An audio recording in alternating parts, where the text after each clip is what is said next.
आदाब। आप सबको ये मालूम है कि धातु इलेक्ट्रिक कंडक्टर यानी बरकी मौसूल होती है, पर हर एक धातु में बरकी मौसूल एक जैसा बर्क पसीर होता है क्या?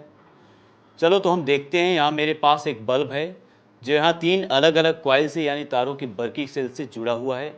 यहाँ जो ब्राउन रंग की तार है वो तांबे की तार है, ये एल्यूमिनियम की तार है और ये है गैल्वेनाइज्ड आयन यानी जस्त की कोटिंग की हुई लोहे की तार है। ये तीनों तारों की लंबाई और चौड़ाई एक सा है। ये तीनों यकसा बरकी रवा कर सकती हैं क्या? गैल्वेनाइज्ड आयन तार से जुड़े बटन को मैं दबाने वाला हूँ। अब मैं एल्यूमिनियम के तार से जुड़े बटन दबाने वाला हूँ।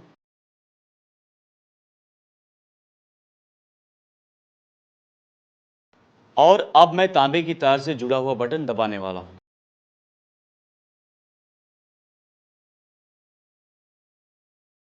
तो जैसे आपने देखा कि तांबे के तार से जुड़ी बल्ब ज़्यादा रोशनी देती है, यानी इन तीनों में से तांबे की तार ये सबसे ज़्यादा अच्छी बरकी मौसूल है और उसकी कुव्वते मुज़ाहिमत यानी रेजिस्टेंस इन तीनों तारों से सबसे कम है। बरकी रवों में होने वाली मुज़ाहिमत को रेजिस्टेंस कहते हैं। कुछ चीज़ों का रेजिस्टेंस इतना ज़्यादा होता है उसे इंसुलेटर कहते हैं। वैसे ही कुछ मादों का इलेक्ट्रिक रेजिस्टेंस कम होता है, ख़ास तौर पर धातुओं का, उन्हें हम कंडक्टर कहते हैं।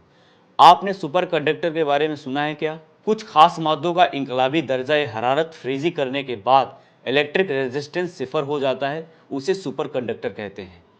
उम्मीद करता हूँ आपको ये मॉडल पसंद आया होगा। शुक्रिया।